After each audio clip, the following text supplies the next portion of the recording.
Buenas noches a todo el grupo. El día de hoy vamos a dar la última entrega. Vamos a hacerlo de esta manera diferida para que les quede más fácil. Sé que ahorita están en exámenes, entonces la idea es que repasemos un poco más del deterioro cognitivo y dentro de ellas la demencia más frecuente y que muy probablemente ninguno de ustedes escapará en su consulta médica e incluso en su misma vida diaria, aún sin ejercer la profesión. La enfermedad de Alzheimer en sí, eh, entrándonos un poquito a la historia, como toda enfermedad trae una historia bastante interesante. Aquí vemos a Alois Alzheimer. Alois Alzheimer normalmente era un médico alemán que trabajaba en Frankfurt y generalmente él se, más o menos hacia los años finales de 1800 a inicios de 1900, trabaja en un sanatorio de pacientes con demencia, en los cuales se encuentra una paciente de 51 años en las cuales presentaba algunas alucinaciones, celotipia, y en general era repetitiva en sus actuaciones. Era un problema para, no solo para el esposo, sino para el vecindario. Es vista por él, hace la primera descripción y posteriormente, años después, vemos cómo él guarda la historia clínica porque no pudo dar un diagnóstico específico. Lo que sí veía era que había un deterioro importante de estos dominios cognitivos. 6 años después, él casualmente aprende patología y se vuelve patólogo y psiquiatra también, con Franz Nisi, que normalmente también está en la historia de los hallazgos fisiopatológicos de la enfermedad de Pick, o sea, la demencia frontotemporal y de la Corea de Huntington. Con Fran Nisi aprende muchas características de cómo hacer algunos extendidos específicos en patología y con los años, en 1906, cuando ve a la paciente nuevamente, fallece y casualmente hace parte de la autopsia.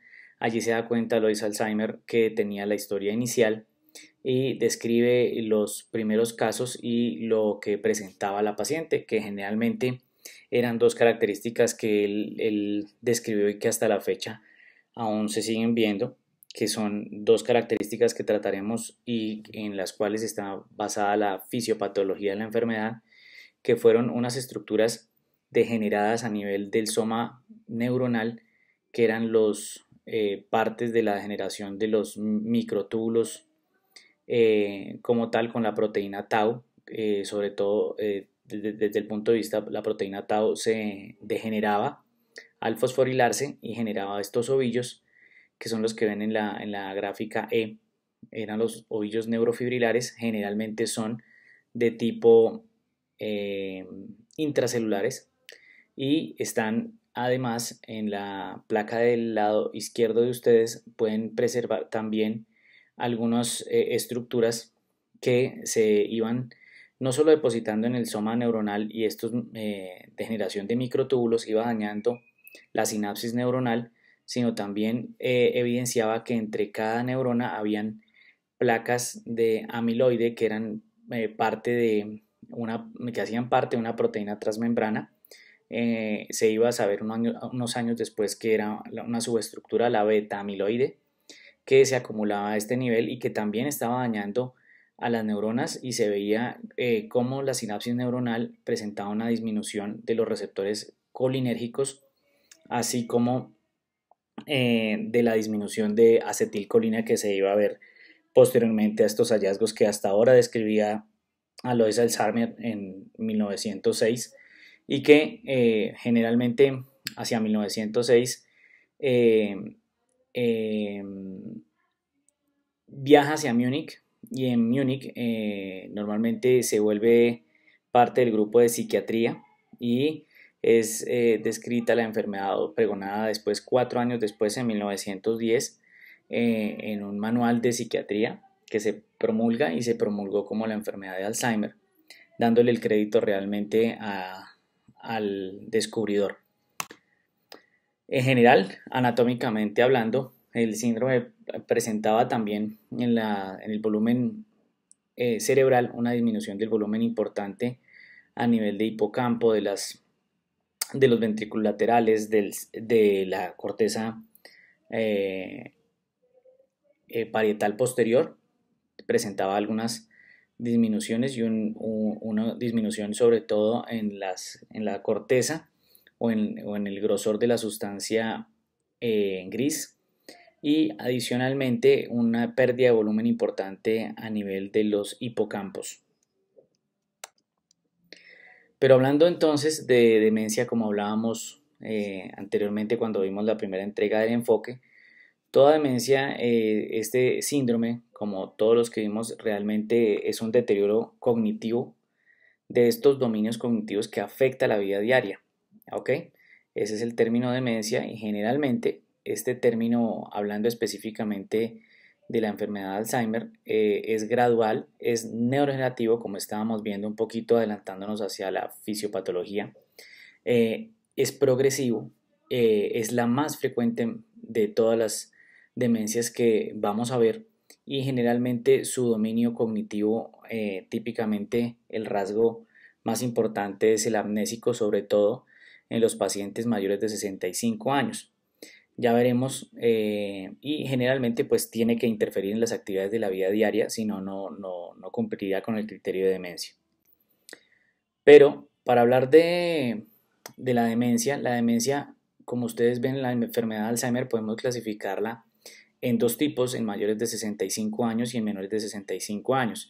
Y esta toma de edad, de corte de edad, no se hace de manera arbitraria, sino básicamente porque se ha visto que por encima de los 65 años el perfil que se veía en la demencia de Alzheimer correlacionado sobre todo era un perfil de tipo amnésico, y constituía del grueso de la enfermedad de Alzheimer, sumando los de inicio temprano más los de inicio tardío, constituye el 96% de los casos de la demencia de Alzheimer. Solo del 4 al 6% generalmente serán demencias de inicio temprano.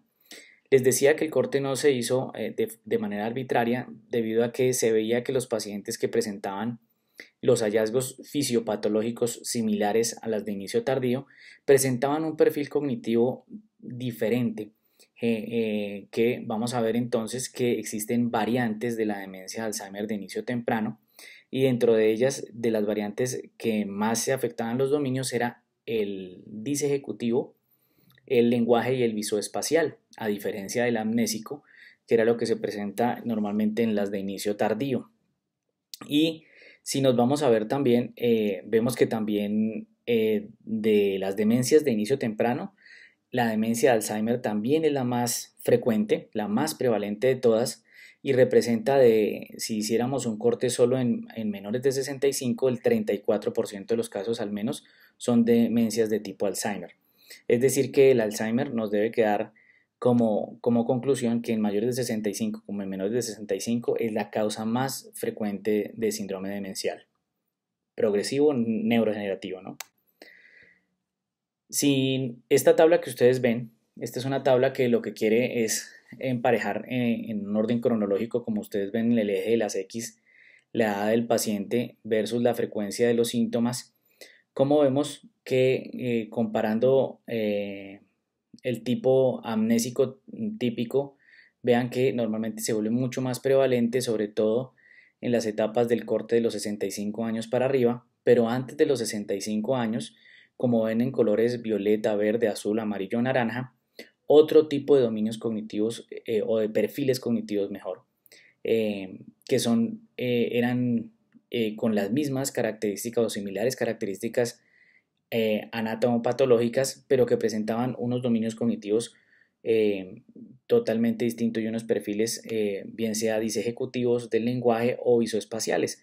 Esto nos hacían ver entonces cómo las variantes que ven en la figura explicativa, que hablaba de la atrofia cortical posterior, la afasia progresiva primaria, variante logopénica, la variante disejecutiva, que por cierto es la más frecuente que van a encontrar en menores de 65, y la variante acalcúlica, que es no es de las más frecuentes. Ahora, si nos vamos a las variantes de inicio temprano, como les veía en menores de 65 años, veámonos al lado derecho de su pantalla, ven la variante de enfermedad de Alzheimer de tipo disejecutivo de inicio temprano. Esta es la más frecuente de todas, es la que se suele confundir generalmente, y me entenderán los que rotaron, sobre todo por neuropsiquiatría, ya en específicamente cuando vimos demencias frontotemporales en la variante conductual, que se puede confundir. De hecho, la variante conductual se confunde mucho con la disejecutiva de inicio temprano, debido a que la demencia frontotemporal también es quizás la segunda causa más frecuente en menores de 65 años, ¿ok? Sin dejar de lado, pues obviamente las demencias reversibles que también vemos. Entonces, si ustedes lo ven, ¿cómo podríamos diferenciarlo? Generalmente, pues la forma más importante para diferenciar una demencia frontotemporal variante conductual, que como vimos es la más frecuente de ese tipo de demencia, es el inicio de los síntomas, cómo comenzaron los síntomas, ¿ok? Predominantemente se ve una desorganización, una falta de planeación, de ejecución, ¿ok? Y generalmente la memoria, si ustedes ven la memoria episódica, está relativamente preservada, y también hay mucho deterioro de la función ejecutiva, del comportamiento también puede presentarse, y una atrofia de tipo temporoparietal más que frontotemporal, como si lo presenta la demencia frontotemporal, como su nombre lo dice. ¿Ok? La segunda más frecuentemente de ellas es la atrofia cortical posterior, la que ven a la izquierda de ustedes. Generalmente el perfil es completamente, a diferencia del disejecutivo, este es más visoespacial, y generalmente existe una atrofia sobre todo del lóbulo occipital, donde hay problemas sobre todo de lectura, de vestirse, de conducción. ¿Ok? Pueden encontrar esta variante también con frecuencia. La variante de afasia progresiva primaria, variante logopénica, lo más importante en ella pues es un trastorno del lenguaje, como su nombre lo dice, y generalmente hay una disminución sobre todo de la afluencia y la producción verbal. Lo van a ver mucho. Preserva la gramática, a diferencia de otras de las demencias frontotemporales que vimos que era la gramática no fluente, de las demencias frontotemporales que podemos ver en el momento de la rotación. Aquí lo más importante es que el paciente sí tiene gramatismo, y hay una articulación de la palabra preservada, cosa que la afasia progresiva primaria de la frontotemporal o de esta variante no posee, y es una forma de diferenciarlos. Entonces, siempre, como les decía, en el lenguaje es quizás uno de los dominios o el dominio más complejo, porque tiene muchas características para evaluar. No solo debemos evaluar la afluencia, recuerden la comprensión, la denominación, la repetición, la escritura, el gramatismo que presenta, si la afluencia es coherente de sujeto, verbo, predicado o no, los conectores, si los presenta o no, y generalmente se suele acompañar en las neuroimágenes de atrofias temporales posteriores, de tipo izquierda sobre todo, y parietal posterior, ¿ok?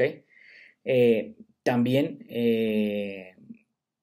podemos ver a veces la variante conductual. En esta variante conductual, quizás de las más frecuentemente asociadas a una mutación del alelo ApoE4. De hecho, es el factor no modificable genético más importante para enfermedad de Alzheimer, es el ApoE4, que genera enfermedad de Alzheimer en una gran población. La edad de inicio también, el componente cognitivo es importante más que el conductual. La memoria episódica suele estar deteriorada, la función ejecutiva también, el comportamiento, y hay una atrofia principalmente temporoparietal. Pero hablando entonces de la enfermedad de Alzheimer, y por qué les digo que es la más frecuente de todas, hablemos un poquito de la epidemiología de ella. Como sabemos entonces, la demencia de Alzheimer, sabemos que cada 3 segundos en el mundo una persona desarrolla demencia. No hay ninguna enfermedad que presente una incidencia más alta que esta enfermedad.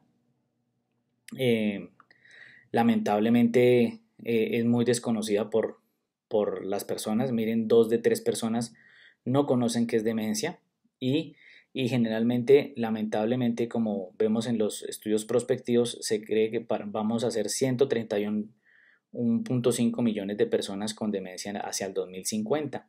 Eso más o menos en población sería como el octavo país en población. Imagínense lo que viene siendo, ¿ok? Si somos nosotros como Colombia 50 millones. Ahora, si es costosa, si ustedes ven en bolsa cuánto vale Google y cuánto vale Apple, pues fíjense cómo la demencia en un solo año vale más de 818 billones, lo que gasta Estados Unidos, y cuánto vale en bolsa realmente las dos otras empresas. Entonces es una enfermedad muy muy frecuente, es una enfermedad que se desconoce y lamentablemente muy costosa, tanto desde el punto de vista de la enfermedad en el tratamiento como de las discapacidades que va adquiriendo el paciente y adecuaciones que necesita para poder continuar una funcionalidad. También vemos entonces que la prevalencia es más o menos, o sea, el número de personas de casos nuevos y viejos están cerca del 1 al 2%. La incidencia mundial está en más o menos 15,8 por cada 1000 personas presentan demencia, y se sabe que también el factor más importante no modificable para presentar enfermedad de Alzheimer es la edad. Es la edad. Fíjense cómo la prevalencia de la enfermedad de Alzheimer en 65 a 74 años está cercana al 3,1 y se va haciendo mucho más alta hacia los 85 años, inclusive se puede hasta triplicar la incidencia al aumentar la edad. Si vamos a la raza también otro factor no modificable, vemos como los afroamericanos es la raza más frecuentemente afectada, y los asiáticos o asiático-americanos la de menor incidencia. Sin embargo, se ha visto que estudios poblacionales de cómo asiáticos viajan hacia América a vivir y después de los años presentan los mismos rasgos probables de riesgo de presentar demencia de Alzheimer. También se sabe que el 80%, si sumáramos y metiéramos todos los pacientes en una sola bolsa, al menos el 80% de los pacientes con demencia de Alzheimer son mayores de 75 años. Por eso es que es una enfermedad muy prevalente con la edad, y esto quiero que hagamos énfasis que no es que entonces la condición de ser anciano de la tercera edad es igual a ser una persona demente. Recordamos que demencia es aquella que afecta las actividades instrumentales de la vida diaria, ¿ok? Yo puedo tener un envejecimiento propio de la edad y no demencia. Por eso el término demencia senil es el que les digo que no existe, es un término no médico que aún lo seguimos repitiendo mucho, sobre todo se ve mucho en las remisiones que nos hace en medicina general como demencia senil, ¿ok? Y en textos de psicología ven mucho este término que es totalmente inadecuado. Cerca de 2/3 de los pacientes con demencia de Alzheimer son mujeres, entonces el sexo femenino lamentablemente aquí está asociado quizás a la carga estrogénica con los efectos pleiotrópicos que trae el estrógeno, y al llegar la menopausia caen, están asociados probablemente a esto. Hay muchas teorías de esto. Normalmente vemos que en el 2018, miren cómo 2,7 billones de dólares se presupuestó en Estados Unidos para los gastos de demencia, y la supervivencia o sobrevida más o menos oscila entre los 4 a 8 años, dependiendo de los estudios obviamente y del grado de enfermedad que es encontrado el paciente. Entremos un poco a los factores modificables, y son aquellos en los cuales sí, son muy importantes porque es donde quizás los médicos podemos incidir más. Lo que yo les digo normalmente, no se salten los antecedentes del paciente, y los factores demográficos o sociodemográficos del paciente son muy importantes. Miremos que los factores de riesgo cardiovasculares realmente son un problema: la diabetes, la hipertensión, la dislipidemia, la obesidad, el síndrome metabólico y el tabaquismo, todos están asociados, estas enfermedades, a trastornos de sobre todo de mecanismos de daño de los radicales libres, o de los procesos de oxidación, de oxidorreducción, son enfermedades que están afines con esto. Miren, la hipertensión, el síndrome metabólico, el tabaquismo, todos están asociados a lo mismo, ¿ok? Y lo veremos en la fisiopatología como realmente cuando los mecanismos de eh, liberación de estos radicales libres empiezan a degenerar, podemos empezar a presentar los primeros indicios, digamos, biológicos en los cuales empieza la degeneración del beta-amiloide. También sabemos que la depresión y que los eventos no cognitivos o eventos no cognitivos como el cambio de personalidad, como la apatía, como la ansiedad, como la depresión, preceden a la enfermedad. Entonces, este es realmente el inicio de la enfermedad, no del compromiso de los dominios cognitivos. La baja actividad física, la enfermedad cerebrovascular y algunas lesiones cerebrovasculares como la hipoperfusión cerebral, las enfermedades de pequeño vaso también están asociadas, el aislamiento social, la reserva cognitiva es algo que es importante ver y vemos cómo en la pirámide de la reserva cognitiva está en la base realmente cómo la reserva cognitiva quizás nos permite tener una mayor eh, independencia en el tiempo y muchos más recursos para seguir siendo funcionales, ¿ok? Sobre todo en las etapas leve a moderada.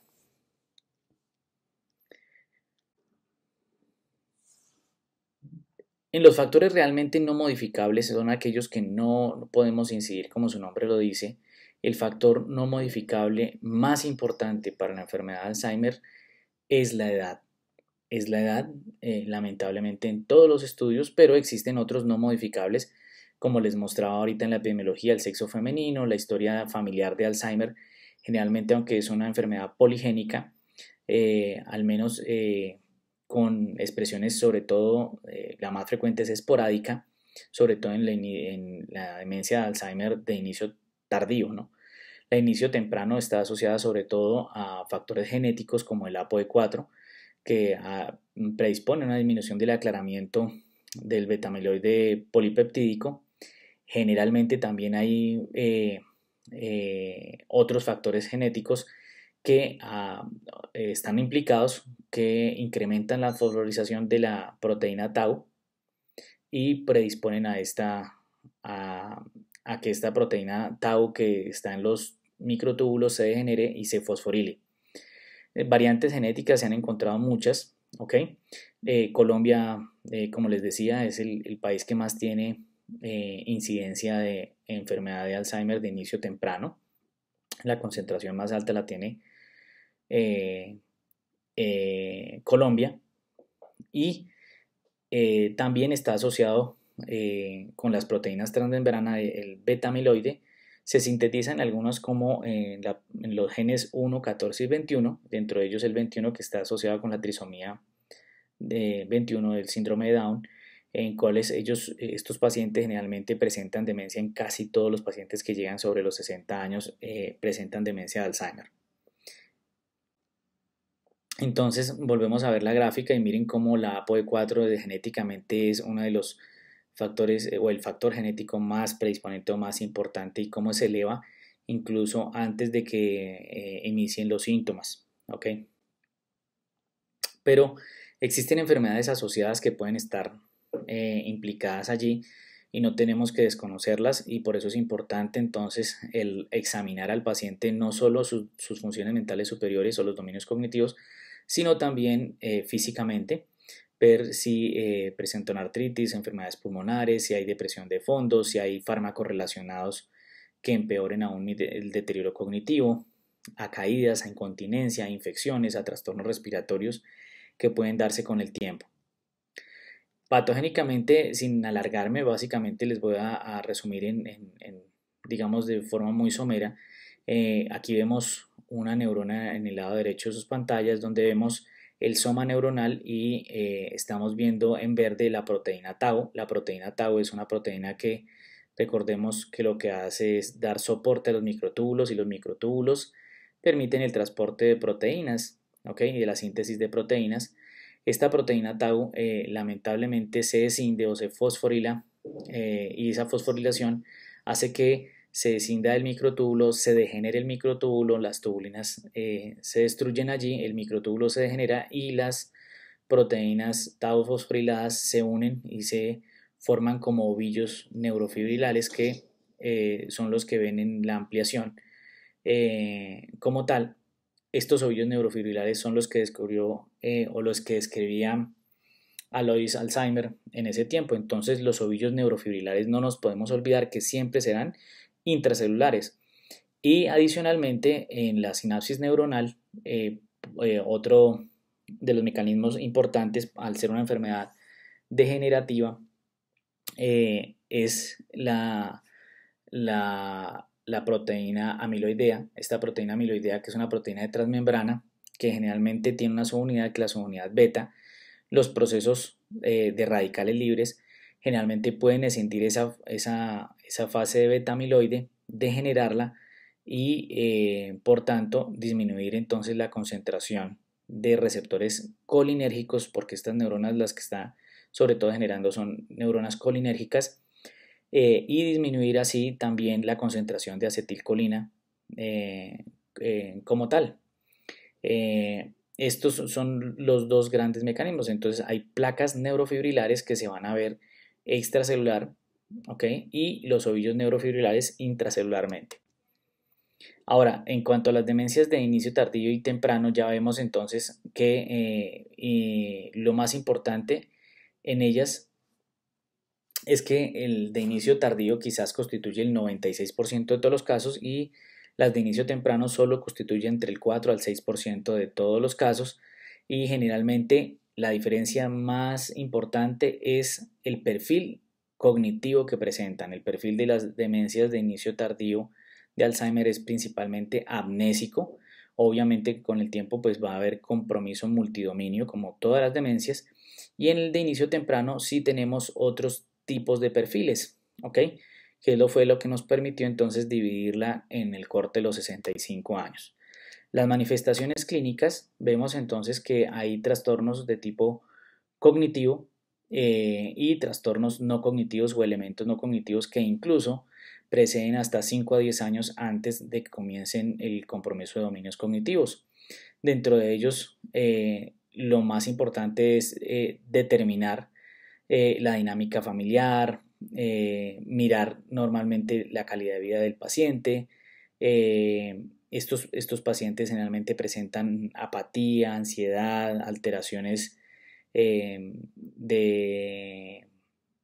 su pensamiento, generalmente rigidez en el pensamiento, no son flexibles, y esto se suele pasar en el tiempo como simplemente lo que yo les digo en clase como chocheras de viejo realmente. Entonces no se suele consultar en estos elementos no cognitivos al médico, se suelen siempre obviar y pensar que esto es parte normal del envejecimiento propio de la edad.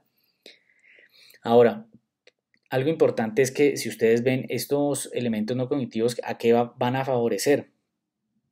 A aumentar la posibilidad de una institucionalización temprana, a originar situaciones de peligro, sobre todo, y también muestran una mayor prevalencia de los pacientes que terminen en una institución debido a su difícil manejo, ¿ok?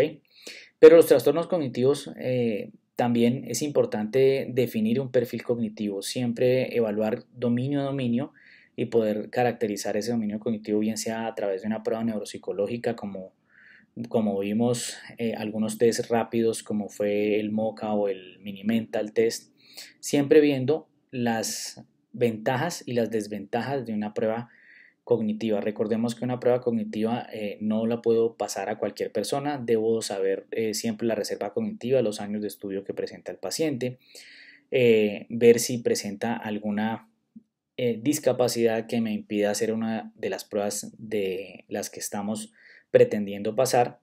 El médico debe conocer con antelación la prueba, debido a que las pruebas tienen cortes, tienen maneras de pasarse, no es como yo creo. Entonces, debo familiarizarme con la prueba. Las pruebas cognitivas, recordemos entonces que lo que hacen es disminuir el sesgo interobservador, permiten caracterizar al menos un perfil cognitivo eh, de manera sensata, ¿ok?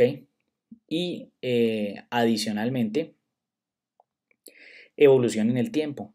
La evolución en el tiempo nos va a permitir, al pasar con relación a la misma prueba, vamos a poder ver la progresión de la enfermedad e incluso si el paciente presenta una disminución rápida en las pruebas neuropsicológicas, pensar en una demencia reversible que está comenzando en ese mismo paciente. Pero las limitaciones de las pruebas son muchas, ¿no? Las limitaciones dentro de ellas es que no a todos le puedo pasar la misma prueba, definitivamente, que tengo que estar familiarizado con las pruebas, que a pesar de todo, aunque son pruebas que intentan buscar un rasgo o un perfil cognitivo, hay elementos no cognitivos como los estamos viendo que no permite ver la prueba. La prueba no les va a decir si el paciente tenía quizás una predisposición hacia hacer la prueba, la velocidad con que lo realizaba, la disposición con que lo realizaba, si hubo fatiga o no durante la prueba. Todas estas cosas no las evalúa, ¿ok? Porque le está buscando es el perfil cognitivo, pero los elementos no cognitivos son parte de la evaluación. Entonces, adicional a colocar un perfil cognitivo y un puntaje, es ideal que ustedes coloquen los elementos no cognitivos que ven en el paciente.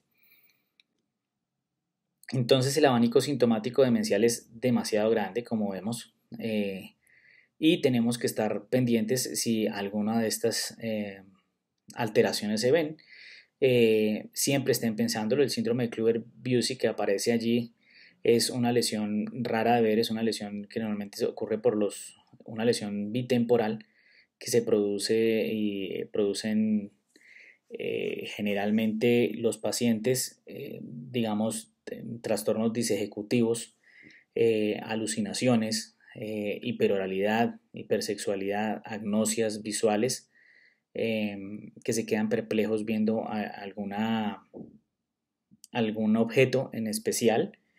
Se pueden ver estos síndromes, ¿ok? Pero también vemos, y lo veíamos en la consulta, como dependiendo del grado de demencial que presenta, leve o moderado o grave, o si el elemento del lenguaje está comprometido, vemos trastornos en la afluencia. Al paciente con demencia se toca, recordemos que hay algunas demencias que se asocian a síndromes parkinsonianos, como la demencia frontotemporal variante conductual, sobre todo al síndrome, a la enfermedad de Parkinson o los parkinsonismos atípicos como la PSP, el síndrome corticobasal o inclusive a enfermedades de neurona motora en el caso de las demencias frontotemporales. También el curso es importantísimo ver si es regresivo, estacionario, fluctuante o progresivo, porque nos va a permitir pensar en quizás entonces que una demencia reversible se está presentando y es un red flag, un signo de bandera roja para pensar en síntomas que estén sobreagregados o que definitivamente no estamos ante una demencia de Alzheimer en este caso en específico. Si vemos la progresión en el tiempo, entonces vean cómo al inicio las manifestaciones que se presentan son elementos no cognitivos y posteriormente empieza el deterioro cognitivo como tal. En este compromiso es donde realmente suelen acudir los pacientes y no el paciente mismo, porque el paciente suele tener, no tener juicio de enfermedad, no les va a acudir generalmente sino por la presión familiar. Y vamos a ver que entonces cuando vamos a evaluarlo realmente no es un compromiso solo amnésico, sino es un compromiso multidominio y que ya tiene gran dependencia de las funciones o de las actividades instrumentales de la vida diaria. De ahí la importancia que estemos diagnosticando esto.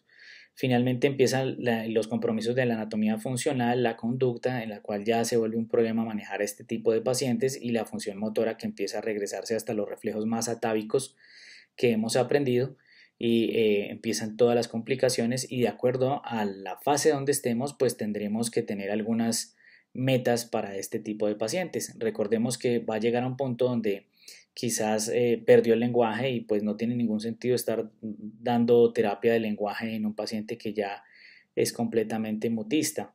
Ok, entonces el encarnizamiento terapéutico también existe, y eso debemos saber hasta dónde es el alcance de la terapia que estamos, bien sea farmacológica o no farmacológica, que nos sirva. ¿Ok? Pero era lo que yo les venía a una reflexión. Si ustedes ven esto, entonces nosotros estamos diagnosticando demencias con dominios cognitivos. Fíjense que quizás estamos viendo o estamos entrando, si nos pensamos que es una película, estamos entrando a la mitad de la película realmente al cine a verla y no desde el inicio. Esto nos hace pensar entonces que si lo primero que está ocurriendo es fenómenos bioquímicos y anatomopatológicos, quizás los dominios cognitivos es una forma, digamos, más fácil, pero realmente no es una forma que yo pueda incidir o un parteaguas en que pueda incidir en modificar la enfermedad, ¿ok? Esto me está migrando a que muy probablemente entonces los dominios cognitivos hasta cierto punto son útiles, claro que sí, pero tenemos que, o es un llamado a que tenemos que hacer realmente biomarcadores que nos permitan diagnosticar quizás la enfermedad, no en este cuadro sintomático, sino mucho antes. En las manifestaciones clínicas vemos entonces siempre importante la historia colateral, la historia del acompañante, ¿ok? Ver si el paciente los dominios cognitivos uno a uno, si hay síntomas neuropsiquiátricos o no, si hay síntomas motores o autonómicos o hábitos de sueño, alimenticios o del comportamiento que nos permita ver qué compromisos tiene. Las manifestaciones generalmente es determinar el grado de compromiso funcional mediante a veces escalas que veremos más adelante que podemos utilizar para ver el grado de no solo de demencia que tiene, si es un leve, moderado o grave, y la escala de o escalas para evaluar el funcionamiento o la independencia o la dependencia de las actividades instrumentales de la vida diaria. ¿Ok? Siempre adicional a esto, aunque yo les digo que todavía no hay ningún modificador de la enfermedad, realmente toda la terapia farmacológica actual hasta ahora se ha centrado en disminuir la velocidad de progresión, pero no en modificar la enfermedad, no hemos llegado a esto. Entonces, lo que sí podemos incidir como médicos y que no se nos puede perdonar es que se nos pase una demencia reversible en estos pacientes. Recuérdenlo siempre en el abordaje inicial, siempre determinar las posibles comorbilidades médicas o el uso de medicamentos o exposiciones ambientales que nos puedan hacer estar a agravar el cuadro que ustedes están viendo. ¿Ok? En las primeras etapas siempre estemos pendientes de los elementos no cognitivos, es algo importante, la ansiedad, los síntomas depresivos, la apatía, la abstinencia, los cambios de sueño que presenta el paciente, si hay síntomas sobre todo sensoperceptivos, confusión, agresión, agitación, delirios, alucinaciones, ¿ok? Si hay síntomas neuropsiquiátricos que nos permitan ver el compromiso de las actividades o las funciones de la vida diaria. Algunas preguntas que proponen en algunos artículos es como estas, es bastante importante. ¿Cuándo fue la última vez que los procesos de pensamiento fueron normales? No a él, sino a la historia colateral, al acompañante. ¿Cuál fue el primer cambio importante? Generalmente el primer cambio en el perfil amnésico, sobre todo, se da cuando ya hay compromisos multidominio, ¿ok? Es raro ver, dependiendo de la familia que está con el paciente, que consulten en estadios iniciales. O si consulta, generalmente, pues como el médico no tiene mucha pericia en ver que realmente ya comenzaron algunos deterioros cognitivos y como hay elementos no cognitivos iniciales, no suele pensar en que está presentando ya un deterioro cognitivo como tal. ¿Cuál es el mayor síntoma o cambio en ese momento? Para quizás ver desde el punto de vista interrogatorio lo que más le llama la atención. Quizás se acompaña en el momento de o se correlaciona en el momento de hacer las pruebas si es el dominio más comprometido. ¿Cuál es el síntoma o problema de comportamiento que más le molesta en el momento? Y cómo han progresado esos síntomas, si generalmente días, semanas o años. En esta tengan mucha precaución. A veces quien suele acompañarlo en la consulta no es el cuidador, no es la historia colateral real.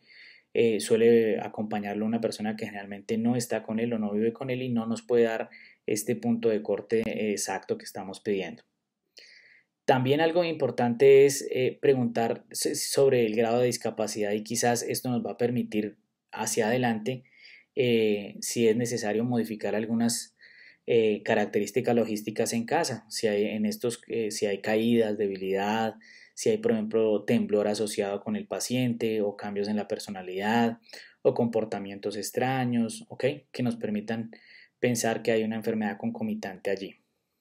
Después de haber hecho entonces una adecuada historia clínica, haber hecho una prueba caracterizando el perfil cognitivo, es importante determinar el grado de dependencia de las actividades de la vida diaria. Aquí les dejo más de 4 clasificaciones que pueden bajar en cualquier momento. Muchas están en calculadora en Google y la pueden hacer de manera rápida para determinar el grado de compromiso. Son de las que más se suelen utilizar, o el Bartel. Los antecedentes, nunca los dejen de lado, miren que es parte de las demencias reversibles y que a veces las solemos atribuir toda una demencia, ¿no? Y no pensar que nunca que la gran cantidad de estos pacientes que, como el Alzheimer, 96% están mayores de 65 años, generalmente tienen más de una sola comorbilidad, generalmente o son hipertensos, o son diabéticos, o son cardiópatas, o tienen hiperplasia prostática. Entonces miren cómo hay algunos medicamentos que pueden empeorarla, como los medicamentos anticolinérgicos, los sedantes hipnóticos, los narcóticos. Generalmente todo mecanismo o medicamento que tenga una función anticolinérgica, como la fisiopatología lo veíamos, va a empeorar los síntomas, ¿ok? Sobre todo lo vemos en algunos pacientes, como el uso de benzodiazepinas indiscriminado y supuestamente para trastornos del sueño, manejado con benzodiazepinas de acciones intermedias o largas, cuando es totalmente inapropiado el manejo, que se van a asociar a caídas, a mayor deterioro cognitivo, ¿ok? Como tal, a veces solemos tener este tipo de medicamentos y nunca pensar que puedan estar agravando el cuadro. Miren cómo en los criterios de Beers del Alzheimer, aquí les coloco un pantallazo donde realmente la historia, los anticolinérgicos son medicamentos que deberían estar proscritos en ese sentido en los pacientes de edad, ¿ok? Pueden provocar delirio, pueden aumentar el deterioro cognitivo. Los pacientes con hiperplasia prostática a veces utilizan mucho el Duodar o la tamsulosina y pueden presentar algo de deterioro cognitivo, pero obviamente este deterioro cognitivo es reversible y dependiente pues obviamente de la medicación. No a todos les produce, pero tengo que tenerlo pendiente, que puede ser un potencial eh, causa del mayor deterioro. La historia médica pasada o los antecedentes son muy importantes para poder definir quizás otro tipo de demencias reversibles en los cuales podemos incidir, y hago mucho énfasis acá. Si presenta un hipotiroidismo, pensar entonces en un perfil tiroideo, tenerlo, niveles de vitamina B12, sobre todo en pacientes que han presentado a historia de un bypass gástrico por una obesidad, una enfermedad de Crohn, que pueda presentar una deficiencia de vitamina B12, una inmunosupresión, un síndrome de malignidad, una neoplasia, o exposiciones tóxicas o ambientales a que se dedicó el paciente, o trastornos del sueño, como sobre todo la apnea del sueño, que es una de las más asociadas a este tipo de pacientes, ¿ok? Como tal, la historia social quizás es algo que debemos tocar para ver el grado y conocer un poco más el paciente antes de en qué pasatiempos, qué logros educativos presentaba el paciente. Recordemos que otra de las deficiencias del paciente, de las pruebas que hacemos como el MoCA y el Mini-Mental, es que traen puntos de corte generales, ¿ok? Y aquí podemos tener en la campana de Gauss, si hiciéramos una distribución de los pacientes o de las personas, podemos tener personas como un premio Nobel y podemos tener una persona bachiller, ¿ok? Un premio Nobel de literatura y un bachiller. Realmente la prueba de MoCA, por ejemplo, pide 11 años de estudio, y lo que les decía, aunque es un punto de corte tener más de 11 palabras en un minuto, no es normal definitivamente que un premio Nobel o que un políglota o una persona que tenía maestría, doctorado, solo diga 11 palabras por la misma letra del MoCA. Entonces miren que hasta cierto punto las pruebas son importantes, pero sin embargo no reemplazan al médico. ¿Ok? Siempre estén mirando quién tienen atrás. quién está al frente de ustedes. La revisión por sistemas, en esta nos vamos a identificar sobre todo si hay cambios en el apetito, en el peso que viene presentando el paciente, si hay cambios en la visión, en la audición, en los trastornos de sueño, ¿ok? Eh, Normalmente en búsqueda de probable una apnea del sueño, el examen físico asociado siempre estén tocando al paciente, examinándolo no solo sus dominios cognitivos, sino si se presenta algún síndrome parkinsoniano o extrapiramidal que no se nos vaya a pasar. ¿Ok? El nivel de conciencia de los pacientes, si está realmente alerta o no, el sentido de orientación, esto lo podemos hacer nomás con el interrogatorio en la evaluación y confirmarlo ya en la prueba, ¿ok? Y siempre estar evaluando ordenadamente cada uno de estos dominios. Entonces, en el constructo del diagnóstico clínico, entonces tenemos en este caso que las principales diferencias para diagnosticar la demencia de inicio temprano con respecto a la tardía, recordemos que es el perfil, eh, eh, el perfil cognitivo del paciente, la edad del paciente obviamente también, y poder hacer de una manera ordenada después de que he hecho una historia clínica, unos antecedentes, una revisión por sistemas, un examen físico ordenado, estar pensando en probablemente estamos ante un deterioro cognitivo, bien sea alguna de las variantes para el caso del de inicio temprano o una demencia de Alzheimer de inicio tardío. ¿Ok? Eh, Aquí también al crear el diagnóstico, aquí es importante entonces al tiempo que estamos creando ese diagnóstico, siempre estar pensando en que una bandera roja de una demencia reversible no esté cabalgando aquí, que no haya un hipotiroidismo, una apnea del sueño, una deficiencia de vitamina B12, alguna condición de estas que nos permita pensar que está presentando adicionalmente un deterioro mayor por alguna condición de estas, o una hidrocefalia o un infarto, ¿ok? Por eso adicionalmente, digamos que hay algunas baterías de exámenes que siempre pedimos a pesar de que estamos diagnosticando una enfermedad neurodegenerativa. Recuerden que la neuroimagen no se pide como si fuera patognomónica de la enfermedad. No existe nada patognomónico en estas demencias. Simplemente se ha demostrado que hay unos hallazgos que son más frecuentes en los pacientes, en este tipo de enfermedades, pero de hecho la neuroimagen se utiliza más para descartar demencias reversibles, que no estemos ante un hematoma subdural, que no estemos ante una neoplasia, que no estemos ante un infarto, ¿ok? Más que corroborar propiamente con una neuroimagen la demencia que estamos buscando, ¿ok? Eh, También es probable que al examen físico ustedes hayan encontrado alguna condición que les permita hacer un examen adicional, que no necesariamente es la batería inicial, y entonces se vaya de algunas otras cosas, ¿ok? También existen entonces, como les decía ahora, los análisis en líquido cefalorraquídeo y biomarcadores que no, porque estamos viendo que los dominios cognitivos, pues es una forma, digamos que clínica, de quizás confirmar la enfermedad, pero definitivamente tenemos que volcarnos hacia biomarcadores que nos permitan hacer un cambio, un parteaguas en estas enfermedades tan frecuentes y prevalentes en el mundo. Algunos exámenes que se hacen en todos los pacientes, dentro de ellos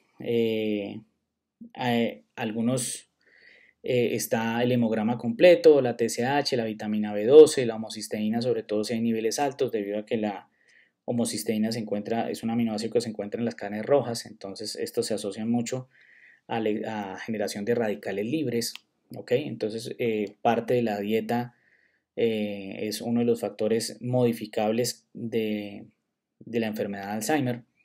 El panel metabólico completo, la BCG, la PCR, si ven conveniente hacer un BDRL, pues hacerlo. Las neuroimágenes que normalmente vamos a descartar sobre todo es demencias reversibles, pero podemos ver que si ya no presenta ninguna de estas condiciones, podemos ver algunas veces algunos hallazgos imagenológicos que están en relación al deterioro cognitivo que estamos presentando o al síndrome demencial. Y adicionales dependiendo de cada paciente, dependiendo del cuadro de los antecedentes que nos dio o del examen físico para pedir algunos otros. ¿Ok? Aquí vemos algunas características que no son patognomónicas, no siempre son de utilidad. De hecho, miren, este es una revisión sistemática donde Cochrane donde ve que realmente la evaluación con la resonancia magnética es de utilidad limitada para el diagnóstico temprano de demencia de Alzheimer o para deterioro cognitivo leve. Entonces, quiero que como les he dicho siempre, que se quiten de la cabeza que con la neuroimagen diagnosticamos demencias, ¿ok? Realmente la neuroimagen la hacemos más para evaluar demencias reversibles, ¿ok? Y que no hay nada patognomónico, pero sí hay unos hallazgos que se han visto que están más en relación y que se van a encontrar entre más deterioro haya, como es una enfermedad progresiva, muy probablemente en relación con las neuroimágenes. Este, por ejemplo, es un corte en el lado izquierdo, como ven, es un corte de una resonancia magnética cerebral en ponderación T1, corte coronal, donde vemos una importante atrofia del hipocampo, ¿ok? Y en el lado derecho vemos un corte eh, axial de una ponderación FLAIR, donde vemos hiperintensidades periventriculares más asociadas hacia una enfermedad de pequeño vaso. Adicionalmente hay evaluaciones especiales que se van a llevar cada paciente, sobre todo en pacientes con inicio temprano de demencia de Alzheimer, o rápidamente progresiva o etiologías desconocidas, nos hablan de que algo importante es que quizás se hicieran los anticuerpos antiperoxidasa y antitiroglobulina, pensando en una tiroiditis de Hashimoto, ¿ok? Y existen elementos funcionales gracias a la fisiopatología que acabamos de hablar en un pequeño resumen. Vemos como el PET, que es una tomografía realmente que presenta, que es un tomógrafo que tiene un radiotrazador. Primero se le pasa un radiotrazador al paciente para ver si estos radiotrazadores se pegan a las placas amiloides. Entonces aquí está el, el componente de Pittsburgh, ese es el PIB. El componente de Pittsburgh es un componente, es un radiotrazador que se llama así, que se inventó en la Universidad de Pittsburgh, de ahí su nombre, y se puede utilizar para ver las placas amiloides. Vemos cómo los grados a mayor deterioro, mayor color naranja es el que están viendo ahí, donde hay mayor placas amiloideas. A veces lo podemos hacer, no en todos los pacientes se hace un PET, se hace cuando tenemos dudas, sobre todo porque el perfil no cognitivo que tenemos no nos deja aclarar realmente la enfermedad. Piensen ustedes que, como les decía, que toda demencia comienza unidominio y termina multidominio, y estamos haciendo diagnósticos con perfiles cognitivos actualmente. A veces podemos tener un perfil multidominio y en una enfermedad grave, donde generar un perfil adecuado y tener una adecuada historia de la enfermedad nos hace difícil, y por eso recurrimos a imágenes funcionales que nos permitan determinar si estamos ante un cuadro demencial en específico. Y en general, el otro que ven es para ver los ovillos neurofibrilares con flutemetamol, que es otro radiotrazador que se puede utilizar para ver los ovillos neurofibrilares, donde ven generalmente hay patrones, lo mismo, hay patrones que tampoco son patognomónicos, pero son muy representativos. Esto lo suele evaluar o mirar un médico nuclear.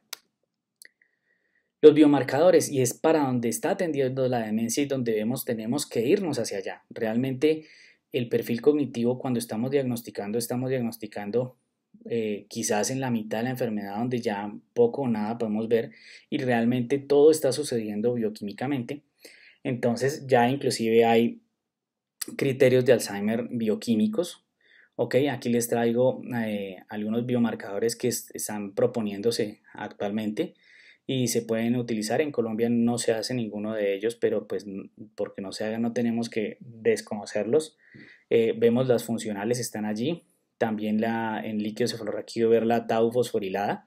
A mayor tau, pues obviamente estamos viendo mayor proceso de degeneración, la PET-tau, que lo estábamos viendo, la resonancia magnética, el PET con fluorodesoxiglucosa, que es otro radiotrazador, o el tau total en líquido cefalorraquídeo. En el tratamiento pues, tenemos tres pilares. El pilar primero es la modificación de actividades específicas, tratar factores de riesgo y generalmente tratar los trastornos de sueño y las comorbilidades relevantes que se presentan en los pacientes. Dentro de ellos, el primer grupo que vemos farmacológico están los inhibidores de la acetilcolinesterasa, como su nombre lo dice, la acetilcolinesterasa, como ya hay una disminución de la producción o de la acetilcolina a este nivel, a nivel de la hendidura sináptica, y además hay disminución de los receptores, el utilizar un inhibidor de la acetilcolinesterasa pues suena sensato. Sin embargo, no es tan alentador en los estudios como uno lo pensaría, lo que hace pensar que no es el único proceso que está generándose en un proceso neurodegenerativo de estos. Además, debo saber que debo titularlo poco a poco, producen a veces malestar gastrointestinal, pérdida de apetito, alguna frecuencia urinaria, calambres musculares y sobre todo debo sopesarlo si el paciente presenta sobre todo bloqueos auriculoventriculares y no comenzar entonces con un inhibidor de la acetilcolinesterasa. ¿Ok?